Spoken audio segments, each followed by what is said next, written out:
Hello everyone and welcome back to another episode of Teach, Sleep, Repeat. My name is Dylan. And my name's Hayden. And this week we are taking a deep dive into the world of play and continuous provision for our learners. I say we.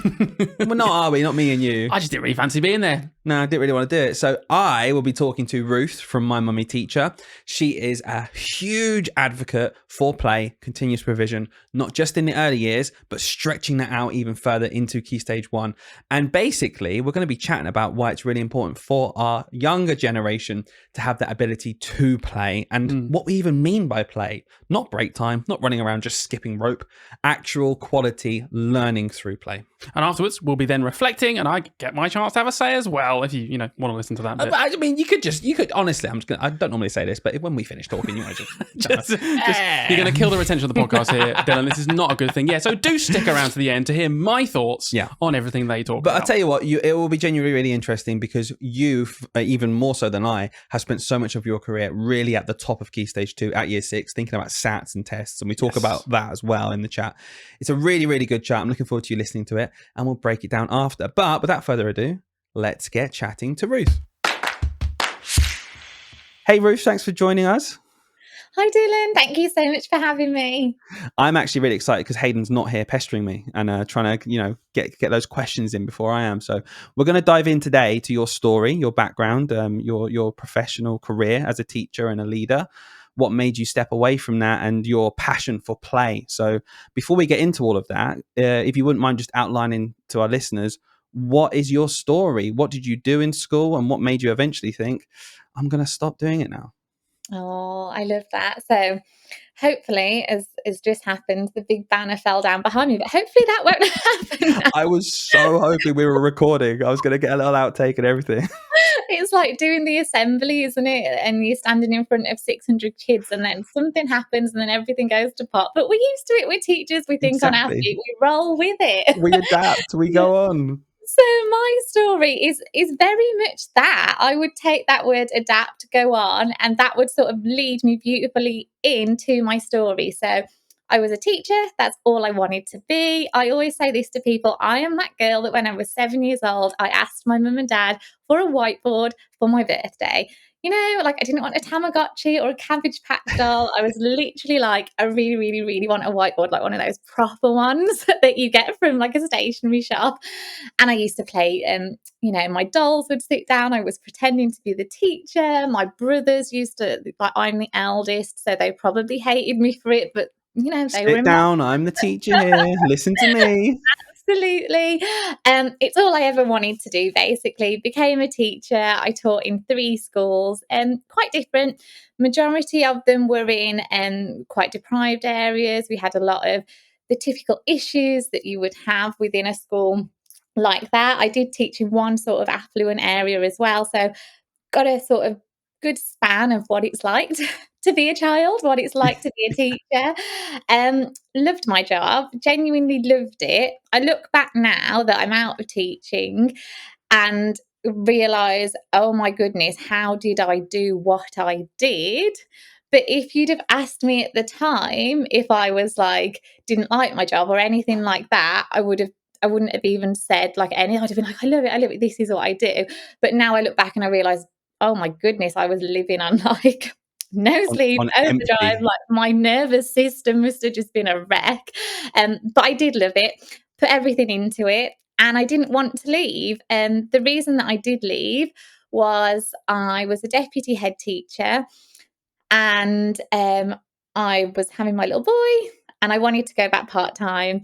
So this was like nearly 6 years ago, 5.5 years ago now. So I do think things have changed slightly since then in terms of flexible working. Like I do hear there is like a different stance. Ironically, actually, the academy chain that I worked for, they put on their LinkedIn a few months ago that all flexible working policies will now be accepted. No way. Where was this 5 years ago? I know. And the lady who was like my head teacher, who I worked with, she sent it to me and I was like, oh dear, 5 years too late. Yeah. But actually, it wasn't 5 years too late because this is, it's flexibility, it's adaptation, and life takes us on a journey. Like I truly believe we are where we're meant to be when we're meant to be. So at the time, when I requested part-time, I was basically told it had to be full-time or become class teacher again. So give up on my leadership position. Now, if you know me well, then you'll know that that's not like I couldn't do that. I was like, I've worked hard to get to this position. Like, this is what I want to do. You're being penalised almost at that point, aren't you, for starting a family and wanting some time back yourself? 100%. And I would have done 4 days. It's not like I was saying, can I come in one day a week and leave the school? I just needed a day that I could be with my son and not be doing like washing and this and that and Yeah. life and as it goes. So I said, okay, I'm going to leave. I don't know what I'm going to do, but I'm not going to come back. And at the time, that was so hard. Like, I think, like, for myself, like my own development and your confidence is knocked. You genuinely feel like, oh my goodness, like I've given my life to this school. I love it. But some person in essentially like an ivory tower has made this decision that like senior leaders can't work part-time in our trust. And that's it. And you can't help but take it personally. And I loved my kids, but ultimately I loved my own son even more. And I you wanted to be with him. it's when you say that out loud, there are some people who will listen to what you just said. There'll be some people out there who think, well, yeah, you know what, you chose that. Well, did you choose it really? Like, should we even be in a position where we're forcing professionals like yourself, who've worked so hard and gained so much experience, and clearly would be amazing for children to have 4 days a week? You're still going to be fantastic at doing that. It's so sad that we're kind of forcing people out of the profession, I feel like, and it's a loss, isn't it? Losing people like you in a school is a loss. And I'm so glad, like, I know it's annoying 5 years too late, but I'm so glad that schools are moving to, do you know what? We're in a retention crisis right now. And if I'm going to just make an arbitrary rule up, which just says, well, I don't fancy that, actually, I don't think we want that, you're going to lose amazing people like yourself. 100%. That is exactly what has happened. Like I've seen so many amazing colleagues that have gone and done other things, and it's awful. Like it breaks my heart. Um, but yeah, everything happens for a reason, and I didn't know what I was going to do, but I realised that actually now I could do anything, and that was quite It's kind of liberating. liberating, isn't it? It's like, well, wait a minute, I have got these professional skills and these abilities, I can still apply them to something else. 100%. Like I had the few days where I was sat like, and then I was like, what are you doing, Ruth?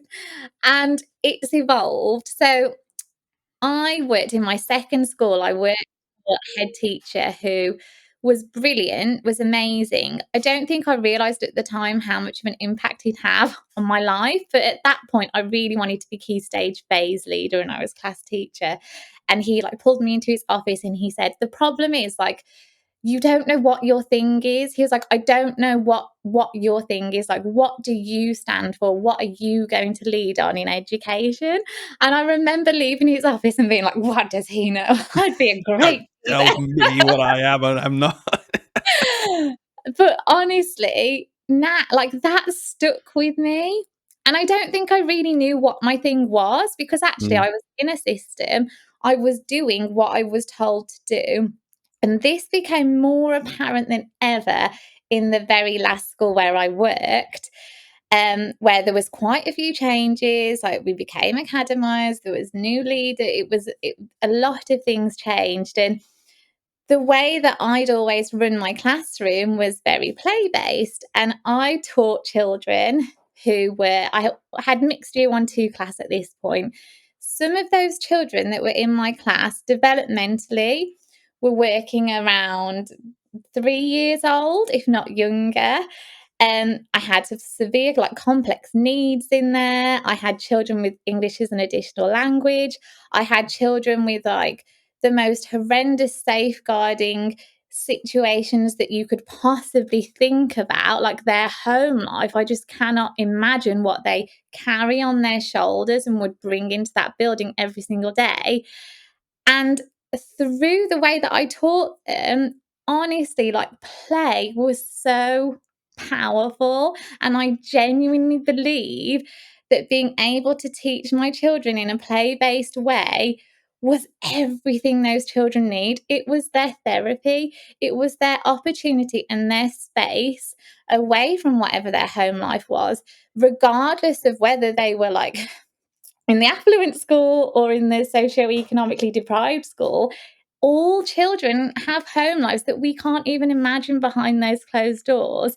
And play, when we allow children to play, the toys that they use are like their words, and their play is their language, and it's how they process. So just like for you, for example, if something sad happens in your life or something amazing happens in your life, we might go onto social media and we put a post out, say something horrific's happened to you, you're like, oh my goodness, I can't believe this has happened, it's made me feel like this. It gives you've processed it. I was feeling this, I've put it out there in my words, however works for you. Now I feel better. And children need that too. And the way that children do that is through play. So it was so powerful for supporting them to just feel regulated, to feel at one, to almost just feel just right to be able to learn the best that I could give them. I don't have a magic wand. I can't wave this stick and take everything away from them. But I could do my best. I could give them the tools, the time, and the space to just be and to process. So I felt like it was their therapy. It made them feel good, and that's what I wanted. But also for these children, again, I had some really like high flyers. Like I'll always remember this one boy. Again, like the background that he came from, how incredibly intelligent he was and creative and smart. I used to just say to him, I was like, you blow my socks off all the time. I'd be like, you've blown my socks off again. Like it was just such a pleasure to have like a little impact on his life, and push him, like be able to push him in a way that was playful and joyful. And so play as a vehicle for learning allowed me in that moment to really support my learners that were working to work towards, that were definitely pre-key stage, that had been through early years, had been to nursery, but actually when they went to nursery reception early years, they weren't ready for that then. They weren't ready. So they were in the building. The teachers had done their best for them, but then they'd come to year one, and actually they needed another year of early years. They were then ready for early years. I'd be like, now you're ready for early years, but now you're in year one. Yeah. And I just was like, you know what? They need another year of early years. That's what I'm going to essentially give them. So I could be practical. My learning could be multisensory. My learning didn't have to be like, you have to do this now, right now, because this is what I'm going to say you've got to do because that's the way it is. My learning would be, okay, go and do that. Then when you feel ready, let's have a go at this. And so I could support children to be more intrinsically motivated. I could teach them from the ages of 5, these were these children in my class, to actually take some ownership over. I am going to have a go at that, and I do want to do that, and I am going to be a successful learner, but I just need to do X, Y, and Z, get that out of my head or feel a little bit better, and then I can commit to it and I'm going to get it done. And obviously, there is a time and a place for certain things in life or in learning or in a classroom. Yes, we have to do it here and then we have to do that. But actually, 9 times out of 10, we can be more flexible. 100%. And I want you to do the best you can do.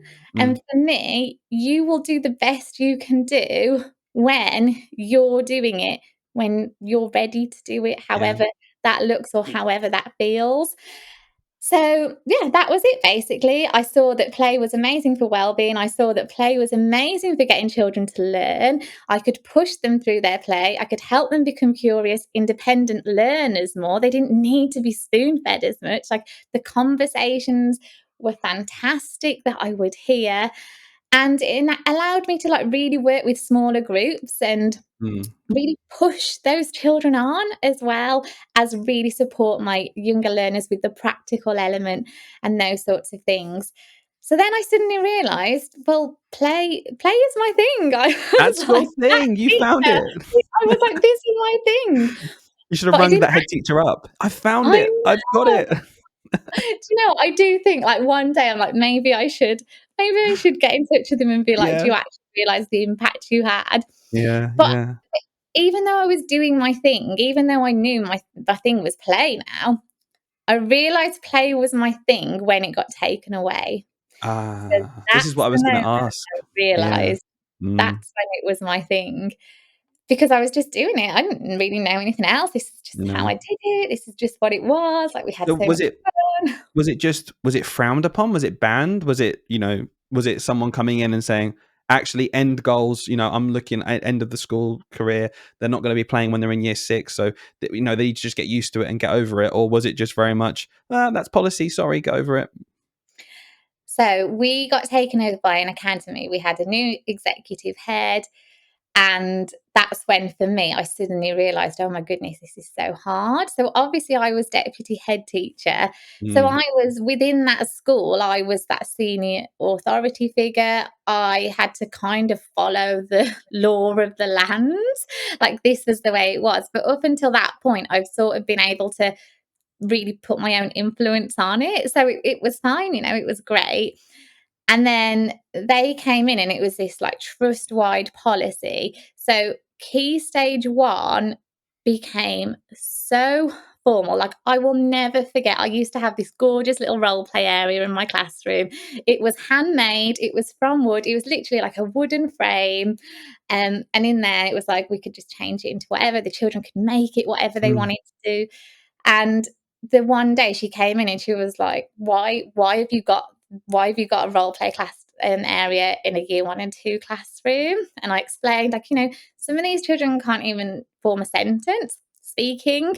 How are we going to get them to write a sentence when they don't even have chance to practice talking a sentence?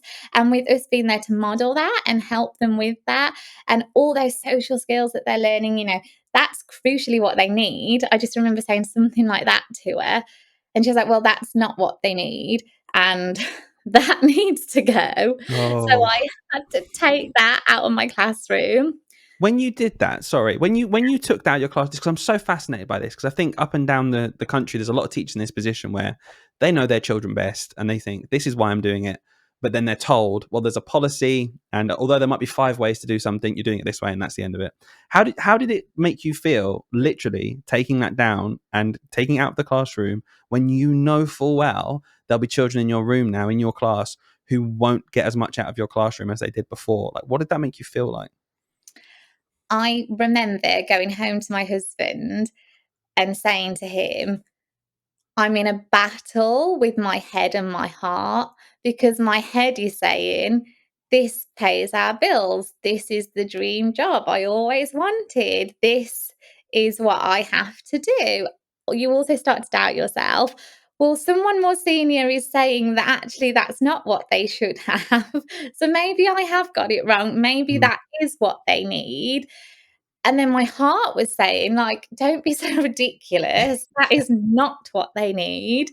Like, you're going to be failing these children. I know, again, that's a massive word to say, but genuinely, that is what I felt, because I knew what they needed. And suddenly, what they needed was, I was told I had to take away. So there was a battle in my head and my heart. And I just remember I used to say to my husband, I was like, this is my job. I'm going to work. It pays for nice things. I'm going to go on holiday. Like, in my head, I was like, this is what it is. Like, I had to compartmentalize yeah. what I believed inside of me in my heart. And this is what I have to do.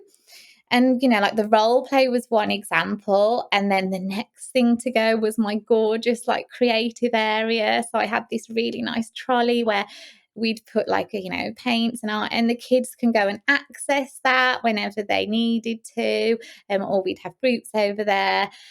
And that had to go as well. And Mm, it all just started, and then things got introduced, like they had to do whole class reading and they all had to sit on their mm, chair. Oh, that was another one. I had like a group of children that were struggling with a maths concept, so I'd got them on the floor and we were just using some mm, like little compare bears to do it practically. And mm. again, I remember this clear as day. The executive head walked around with the CEO and came into my classroom, and she saw me like on the floor with these kids. And then after that, she was like, "You don't ever sit on the floor again with them. Like, Why? kids Why? need to be Why? at the table." Why? Like, honestly, it winds me up a bit because I just think to myself, there's two prongs to this, I suppose. One is, as a professional teacher, like, just leave me alone. Like, I'm not sat on the floor to make a point at you. I'm sat on the floor because in this moment it's better for the children to be in this situation helping me. But the second one I think of, and maybe this, when you had your children, you flipped slightly in your mind. I've got a 2-year-old son now, and I think about when my son goes to school. If he's in a situation like you just described, on the floor doing some maths, I want that for him. Everything you've described and taught so passionately about play, which was so nice to hear, by the way, when you were talking about it a second ago, because you clearly a passion of yours that's embedded in it being good for the children. And when I think about my own child, I want him in that environment when he can go and do role play for a minute if he needs to, where he can go to a creative section. And what I don't need is someone coming in telling the teacher that my son is with all of the time what is and is right and is wrong for them, especially when it's an opinion. And actually, we can go even further and say it sounds as if, from the posts I've seen from you, it's not even an opinion. Play-based learning is fantastic for the children, and that's what frustrates me. Yeah, exactly. There's oodles and oodles and oodles, for want of a better word. There's over 50. That is the weirdest word I've ever The used. executive head would not like you to use oodles, actually. Thank you. We won't be finding that in the dictionary. That is far too playful of a word. That would be Playful words banned. We don't want them. We don't want them anymore. We've got a list of 200 words, and they're the only ones you can say. Thank you. And no is oodles. not on there. You can't tell me no. Oh, geez. Yeah, exactly. So the research behind play isn't just something that's a nice to have or an extra or this is something that kids might enjoy. It's an enrichment opportunity. Don't get me started on that. I feel like Yeah, there's so much to break down here. I So know. I'm sorry. Let's stick to I'm like, the let's research. go Yeah, do it's entertaining. But if we just think about them, okay, let's stick to for a second, because I've got a question about the practicalities of it as well. So maybe we can do Yeah. both here. Where Okay. one is the research seems to me, from what I've seen and what I've seen you post and what I've gone away and read myself, is that play-based learning is a really good way, especially for younger children, throughout Key Stage 1, even though it's not statutory, and we'll talk about your petition in a minute. It seems as if the research is saying this is a really good way for children to learn.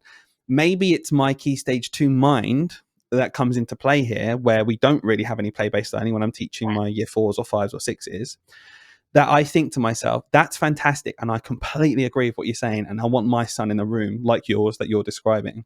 But how practical is it when you do have freedom for children to go and play and explore and do all the things they're doing as they go through year 1 and year 2, and that gap tends to become wider, the lowest child and the highest child attaining? It sounds like you can hit them all, but how practical is it in a classroom? How can you make it happen? How can you do it effectively? Okay. First of all, the biggest thing you need to know is that children are capable. Children are so capable when we allow them to be. Now, traditional teaching methods that we've all used, that we've all had to, that happens in our schools now, is how England is. They enable our children to, you'll see like short-term gains. So I can teach my children to a test essentially, and the data will look good because I've taught them to this test and I have got that short-term compliance. But it undermines that long-term resilience, that long-term well-being, that long-term engagement that I want to do. Whereas if I learn through a play-based approach, that strengthens all of those things. So actually you're saying, well, how practical is it when a child's in year 2 or year 3 or year 4? If they've had a play-based approach to their learning continued from early years, they will be the most inquisitive, curious, like fascinated, problem solving, Mm, enriched children mm, you could imagine. yeah. And when children are given the opportunity to learn rather than be like, for want of that famous quote, like an empty vessel to be filled, you see a shift in our children. So, the research shows us this. There's over 50 years of research, and it's not just within education, it's within neuroscience, it's within psychology, it's within education, it's within play. It all aligns. I've actually got a research document that I've put together for the petition and to support people. So maybe we could pop that in your show notes Absolutely. for Show people notes to down below. We'll link to the petition and we'll link to all that as well, definitely. because people always say to me, like, "Can I read this research?" And I'm like, Yeah. "Yes, you can."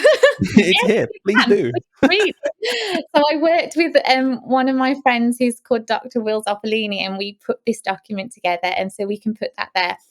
So in terms of how would it work practically, Mm, all children will be different. Now, if tomorrow we suddenly went, okay, every classroom in the whole school's play based, mm. would it crash and burn and go to collapse and all the teachers be like, "Oh my god, what has happened?" Probably yes, it would, Yeah. because children haven't been allowed to learn in that way for at least the last, like, 15 years in Key Stage 1. I don't think they've ever learned like that in Key Stage 2, apart from some schools. There Yeah. are schools, there's some amazing schools. I've done Mm. case studies, I've read case studies on them that actually have continuous provision up to the end of year 6. Right. That And that that very quickly on that is fascinating to me, and I want to be I want to be able to provide that for kids as well, and I think it's great. And on continuous provision, you mentioned about play, because continuous provision is another thing. I think if you're an upper key stage teacher, you might have just like heard of and not been sure about. But with continuous provision, that's from my understanding very much how you implement it as well. So like embedded here in what does it look like in a classroom? Well, continuous provision is something, and in your petition, you say, do you know what? We get it in early years. We need to make it statutory, at least for Key Stage 1. So maybe, yeah, if you could just outline to people listening, saying, I've heard of continuous provision, but what's its link to play and what might it look like?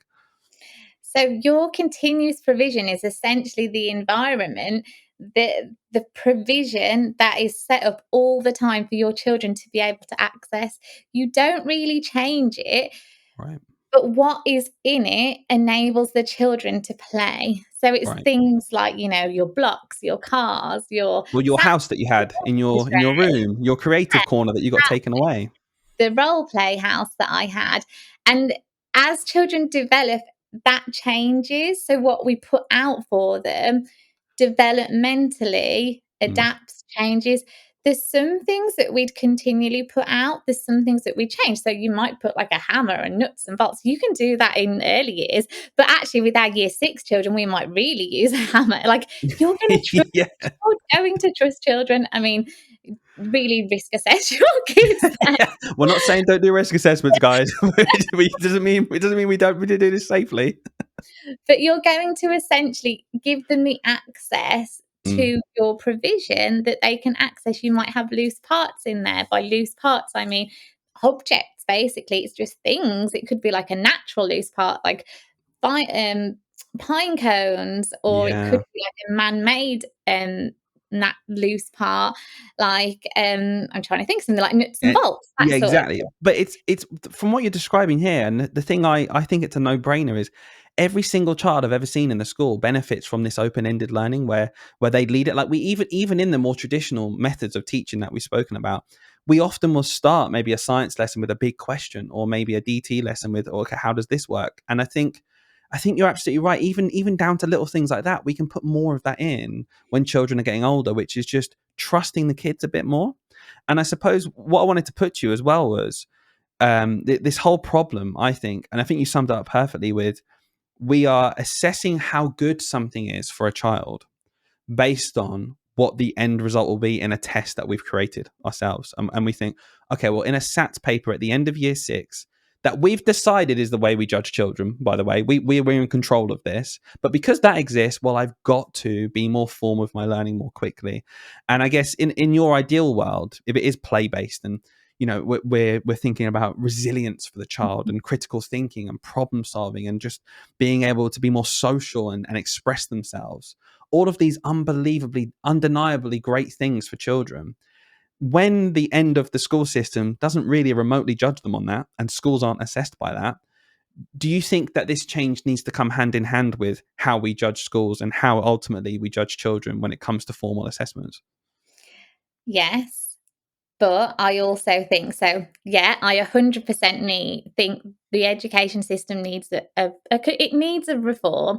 Like for me, everything about our education system in England is top down. So what we do in secondary school, we just push lower and lower and lower and lower and lower and lower Yep. and lower for Yep. our Yep. Yep. youngest children. We need a bottom up approach. The government acknowledge that what we do in early years works really well. They acknowledge that play-based learning is critical for these children. But once you turn 5, that suddenly stops. We know that's not true. When we compare our education system to education systems around the world, most of them, and actually the ones that are superior to England, have a play-based kindergarten at least, which goes to the end of year 7. So even places like Singapore or China, where you think, oh, it's really, really formal, they actually have play-based key stage 1. It's us that don't, and then Yeah. their results are better at the end. Yeah. So do I think it goes hand in hand? Yes. But I also think that if we had a play-based approach to our learning, our results would be better anyway. Okay. Because I truly don't believe, and just from the way I've worked with children, my experience, what the research shows us, you don't need to be brainwashed a SATs paper every single day of your life for a year to be able to pass it. I Absolutely. can teach you. I can develop that love of learning. I can set things out within my environment, within that continuous provision that are going to test you, stretch you, enable you to use that thinking and apply it in a way that isn't just in a textbook. So that then actually when I do my guided teach with you, when I have you with, I'm not teaching you, you're not playing all day. Yeah, I'm literally. still doing my whole class teach. I'm still having my groups out to come here, but Mm. then you've got those moments to apply what you've learned in a way that is not just pen and paper. I think if we have our play-based learning throughout, our results would improve because our children would be healthier, they'd mentally healthier, they'd be happier, they would just use these skills in real life as well, Yeah, not it's just that short-term gain so for a true. piece of paper. Yeah. So, yes, it does go hand in hand, but the government aren't going to change that anytime soon. Well, let's No. see. They've got their curriculum assessment review coming out soon, which we are looking forward to. But I did email Professor Becky Francis, who's leading that, and I did get a response which was positive about, they've heard about Key Stage 1. So I am hopeful for that, but we'll Oh, imagine if, you're pushing and getting things out there and getting the conversation started. Imagine if that new curriculum comes out and it really does, play as a vital part of Key Stage 1. I guess that does segue us really nicely into your petition. I'd just like to talk about that briefly, which is what you've been pushing online. And, again, go and follow. What's your handle on Instagram for people to come and follow you? So it's at MyMummyTeacher. Perfect. So you can go and follow and keep up to date with the signatures and how they're growing and getting more and more. But let's just talk now then, what you're really pushing at the minute. And I think you've talked about play and continuous vision and why it's so important so well. And I'm really on side here. So anyone else listening who thinks that this is important, it's definitely someone who should go and sign your petition. So what is this petition about Key Stage 1 and play and continuous provision? And what's your aim and where are we at with our signatures? What's the current situation? Okay, so just before I say that, I just want to say off the back of playing Key Stage 2, if you're thinking, oh my goodness, this is overwhelming, there's absolutely no way I could do that, which is probably what you are thinking if you're a Key Stage 2 teacher. Me, a Key Stage 2 teacher here, who's on board and thinks that still. That is okay. You can think those things. We can do phases, like even just playful learning, even just taking what you're teaching and doing in a practical, joyful, playful way is better. You don't have to go whole hog. Like we've got our gold standard and then we've got our just making things more playful. We're going to aim for our gold standard.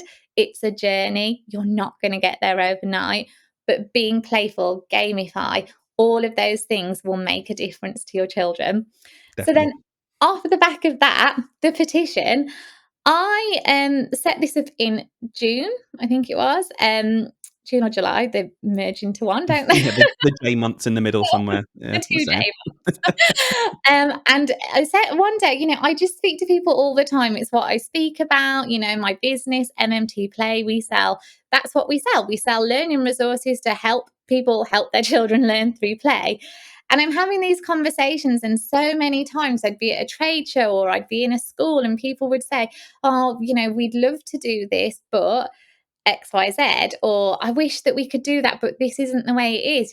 That's just how it is, the government, the curriculum, the expectations. And I just thought, like I said to you at the beginning, I was like, do you know what? Now I've left, I can say anything within reason. I can Hey, say anything within reason. liberating.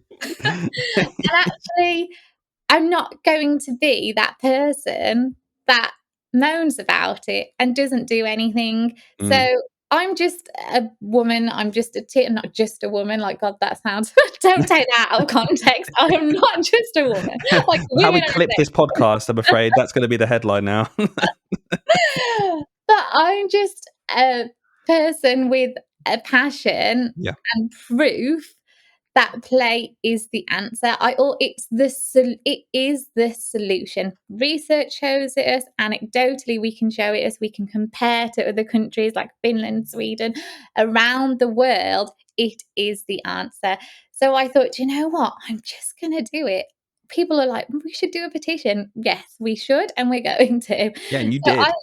I was sat in bed. It was like 11 o'clock at night. I was in my pajamas. If you go on my socials and look at the picture when I first put it on, it is a selfie of me in my pajamas. And I was like, I've just done a petition. And that's it. And then it got released. And then within the first 48 hours, we had over 35,000 signatures. Wow. We're now on 76,000. We need 100,000 by January the 3rd. If we get 100,000, it goes to parliamentary debate. It can have real impact. So I've been and like amazing people that have also been like, this is what I needed. Like, I believed this for so long, but we need someone to like take the first step. That's all. Yeah. All I did was take the first step. Like, now everyone else has to run with it. Like, yeah. I've done my bit in my pajamas. Come on. and people have been emailing their MPs. There's like a template for that on my blog. We've met with MPs, and it's the conversation. So for me, my aim is that this gets to parliamentary debate, is that conversation is happening at that higher level within the government. We are making people aware. We are asking the questions like, I've got all this research to show you that play-based learning is the most effective way. Please show me yours that says it's not. Right. Please show me yours that says a formal approach to learning is the best way that children learn. Yeah. Because they can't at the end of the day. Like, honestly, we talk a lot on this podcast. We say a lot of things where we always try and make a real distinction between when something's an opinion, maybe, and when something is just rooted in evidence and a fact. And everything's pointing me down the road here of from listening to you, from seeing the research, seeing what you post. It's just better for our kids. And I think that passion like just shine through when you talk about it. And people like me are the kinds of people I'm hoping are also listening to this podcast now and going, do you know what? That is good. That this is what our children need. And yeah, all the worries I might have or the reasons why I might think it might not work, etc. It all kind of it just pales in comparison to the impact that it can clearly have on our individual people growing up in our society. And yeah, I think it's fantastic. And the petitions about Key Stage 1, right, making it statutory, because is it even mentioned in the curriculum now for Key Stage 1? Is it like suggested, or is it just not mentioned at all? So in early years, it's literally like, this is what you do, this is how kids learn. And then in Key Stage 1, it's just follow what they do in secondary school. Yeah, it's you're right though. It's so when you point out, it's so true that it's top down. It's like we're not thinking of where you start and then when you change or adapt or move.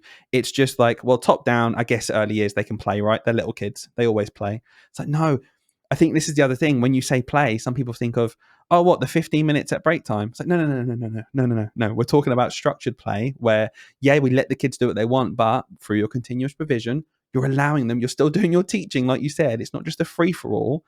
And just changing that perspective on play, I think a lot of people will go, do you know what? I should sign this petition actually, because my kid, if you have kids out there, I want my son Rory to be in a classroom when he's 6 or 7, embedded in play. I'll be perfectly honest. Mm-hmm. And it's a pedagogical approach. That's what it is. It's a recognised pedagogical approach, and that's what we want for our children. And the petitions to make it statutory in Key Stage 1, that would be the gold standard. But actually, for me, and I know this is happening. So I went into a school yesterday, and 2 schools yesterday. People spoke to me, and they are looking at introducing continuous provision into their Year 1. Now, for me, like, that is impact, and my dream is that it becomes statutory. That's my gold standard. My silver is that we get our debate in Parliament and we raise more awareness. But my bronze is, do you know what? I've got 76,000 people and more talking about this. It's a numbers game. Yeah. If 76,000 people know about this, then at least 20,000 people are going to be like, yeah, I actually want to do that. And as yesterday showed me, 2 people came and said, because of your petition, we have now considered, or we are trying to do this. And genuinely, that for me is like, I've done something for children. Yeah. You've already had an impact, Ruth, honestly, and hopefully through this chat and our audience again listening to this, even if they're in the upper key stage but they're working in a school, they're going to start this conversation with leaders and say, look, this is embedded in research. We can link down below, like you said, the research you put together, and like just keep this conversation going. And I'm going to do a big call to action right now. Go and sign this petition, because I think it's a petition worth signing. I'm going to share it on our social media as well, and get to 100,000, right? Let's just do that. Let's just do that for our kids, and then we can worry about the how after. yeah, the practicalities, the timeline. Don't worry, it will happen. We can help you. Yeah, let's just get it there, because, like you said as well, the government response was referred to play as in playtime. They didn't even, whoever wrote that, which concerns me, didn't understand the petition is for play, playful learning through play, whatever you want to call it, in the classroom. That tells you how much of a crisis this is. Yeah, like the people that we're sending this off to don't even understand what we're talking about. Oh, yeah, for sure. Ruth, I've really enjoyed that chat, and I love your passion about play. And I think if we fast forward 5 years and we see your gold standard, I think our children will be in a really better place in our society. So thank you for everything you're doing. You're very welcome. Thank you so much for having me to chat. It's been a pleasure. And let's hope in 5 years I'll come back and I'll be like, I want to talk about the last 5 years. Well, now everyone is playful school. Yeah. New gold standard, play up until work, even when you're in work. Yes. All the way through life. Amazing. Oh, thank you so much. Thank you. Okay, Hayden, are you feeling threatened now as your position of co-host? Yeah, another person taking my co-host. Who was it for last time? Alistair Campbell? Yeah. Just, just a few people I mix with. Yeah. No, I honestly, it was a fantastic chat. And thank you, Ruth, as well. I will say thank you. Even though I wasn't there, I would have loved to have been there. And also, well done, because you actually enjoyed a chat with Dylan for 45 minutes or so by yourself. And that is it's no mean feat. It's taken me many years to master this, I'll be honest with you. So even I can say that. I'm quite impressed when anyone puts up with me for that long. So fair play. Thank you, Ruth. Do you know what the sign of a really good chat is? Genuinely, when you have an expert on like Ruth and you're just listening. Yeah. Most of that was you just listening, asking questions. And me not talking at all. You not talking, generally not making any noise, and just trying to find out more. And when I was listening through, I felt like I learned loads. And the overarching, I wrote down loads of notes. And by the end of it, I thought, do you know what? The thing I really, really want to get across by the end of this conversation is that who am I to like chat? If you're going to ask me my opinion, who am I to challenge the research?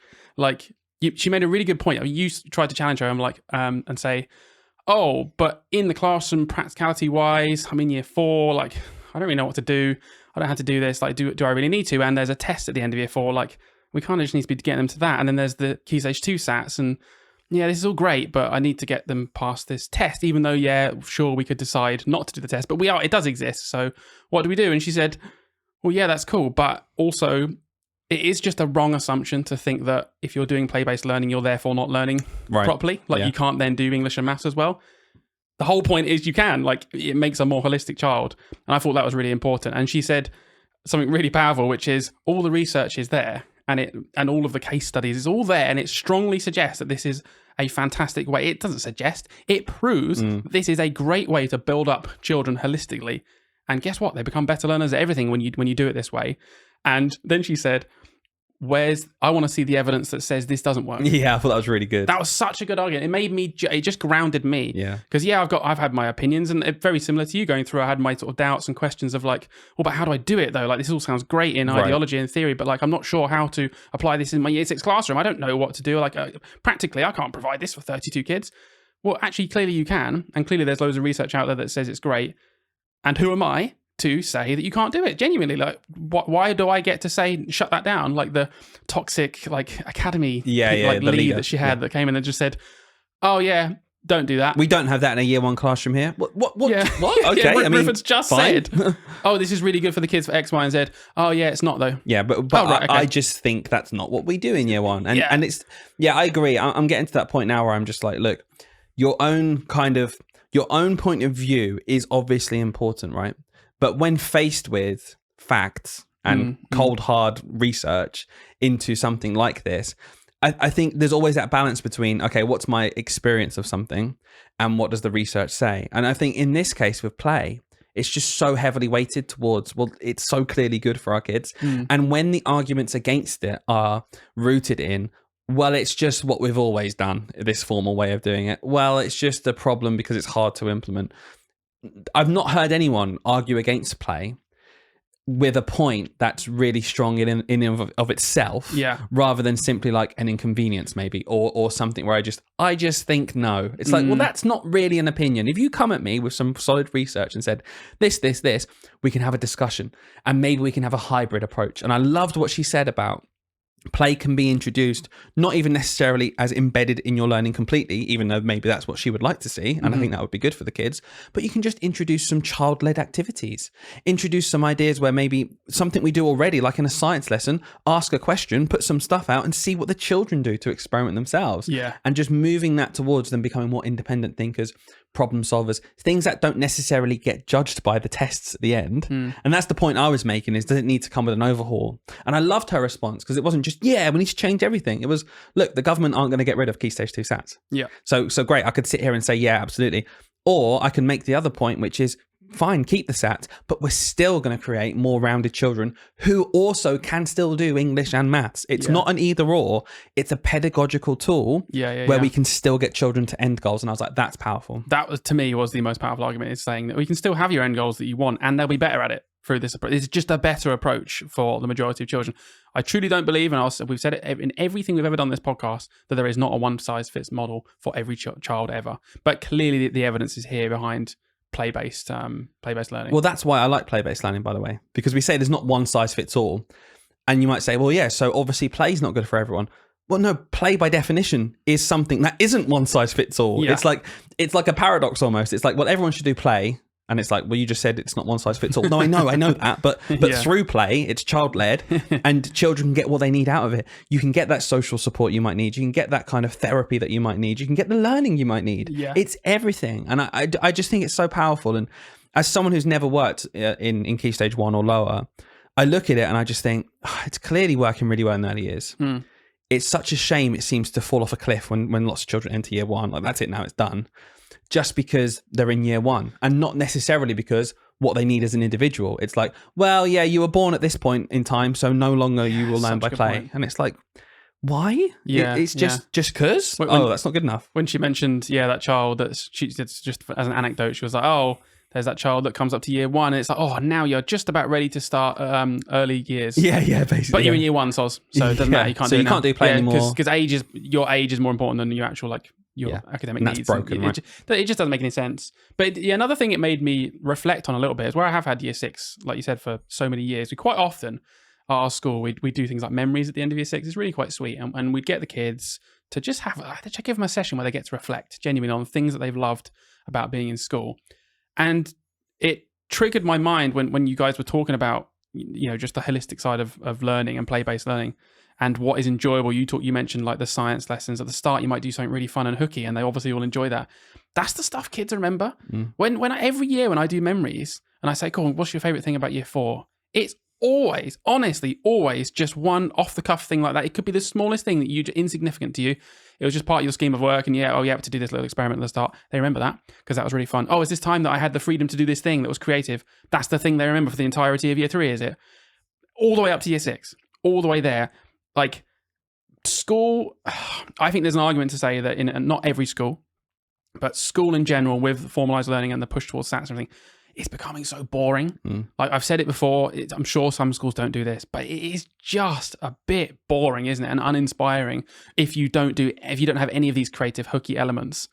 Play-based learning is like the ultimate counter to this of like, let's make school enjoyable. You know how we've said before, what's the point of primary school? It's to foster inquisitive minds. It's to make children question things and become interested in subjects so they can then go on and study them. If they're 16 and they want to study geography, great. Do you know what? I don't need to tell them all the stuff they learn when they're 16 in geography when they're 8.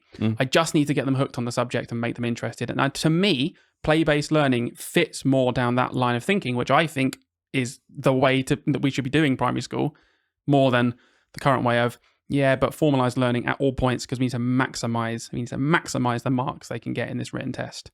Absolutely right. I think you've summed it up perfectly. And all I'm going to do is clarify and ask you a bit about being bored, because I said we've talked a million times before how about actually sometimes children need to feel bored. Sometimes children need to do some things that are boring.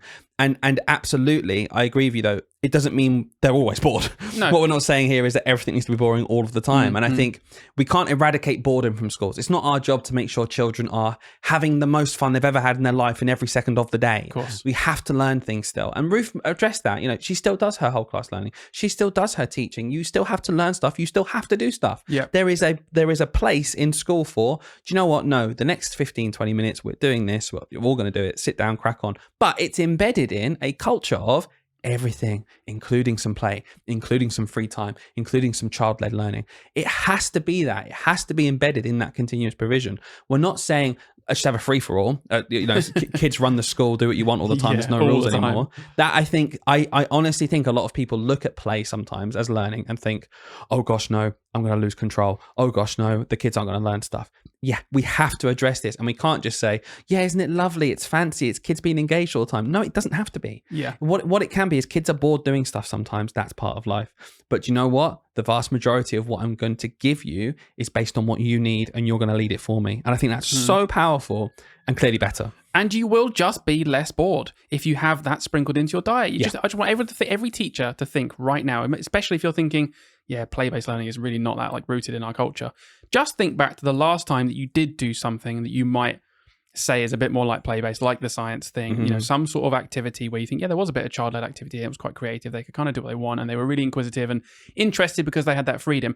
Think back to that lesson, and then think about how when you did the quote-unquote boring stuff afterwards, the more formal stuff, how much more engaged they were during that stuff because you allowed them that bit at the start. That is what I imagine this kind of sprinkling in does. It's like it makes the bit that was intrinsically more boring less boring because you inspired and engaged them with this fun bit before. Absolutely. Like taking that as a concept, which I feel like play-based learning does, by the way, like if you were doing it really well, that's to me like the essence of it is taking that concept and being like, should we do that to kids all the time? Yeah. And I'm like, yes, what is school if it's not? It's mad that we've got to a point where we don't even think that's what school is. Surely primary school is exactly that all the time. Yeah. Sprinkled into their diet so that formalized learning when you're 7 isn't like sitting in an office when you're 42 doing a job all day. Like it shouldn't be like that. Yeah. There shouldn't be a similarity between the desk job at an office 17 hours a day.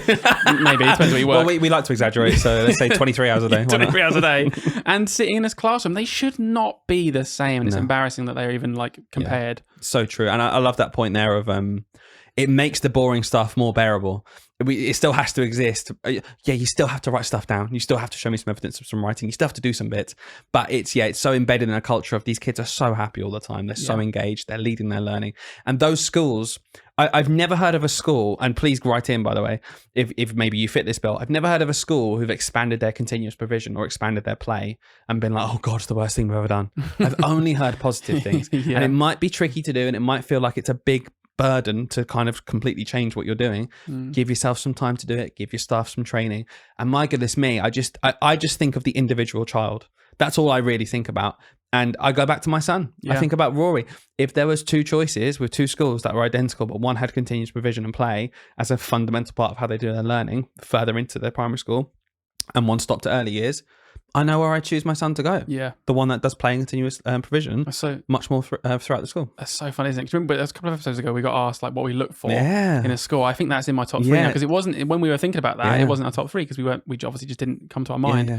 But actually now I'm like, that's probably number 1. In all honesty, like my child starting a school, reception. I want to be seeing how much continuous play, how happy they're going to be. Right. That's it, isn't it? Yeah. We talked about culture. Maybe we kind of embed it into our answer. Yeah. Sneak it in a bit. But really, that's what I'm looking for when I say the culture of a school being happy. Yeah. Are the kids happy? And they're probably more happy if they're not sat doing formalized learning all day at 6 compared to, a bit of play sprinkled in. Anyway, it was a really, really good chat. I thoroughly enjoyed listening through it. And I feel like I learned a lot. Yeah. Definitely challenged my perceptions on it. And I'm happy to admit that it's like, I'm not that expert. I'm not Ruth. Yeah. But the research is clearly there. She's clearly passionate. I'm going to champion it. I'm going to go sign that petition. Absolutely. And I'm not going to say, oh no, because I've had this one experience, therefore I think everything you said is wrong. No, Yeah. I can't challenge it. No. I don't have the evidence to say formalized learning is better than play-based learning. It's not there. So who am I to say You're that? a nobody, mate. A nobody. You're a nobody. Wasn't And even on it. I'm just going to host a podcast myself from now on. But yeah, absolutely. Down below, all the links to Ruth's bits and bobs, especially the petition. Go and sign it. And if you enjoyed this episode, it helps us more than you can imagine if you leave us a lovely review and share it with your friends who you think might find it quite interesting, particularly this one. Let's spread the word, I think, of quality play provision in primary schools. Hayden, anything to say before we sign off for this week? See you next time.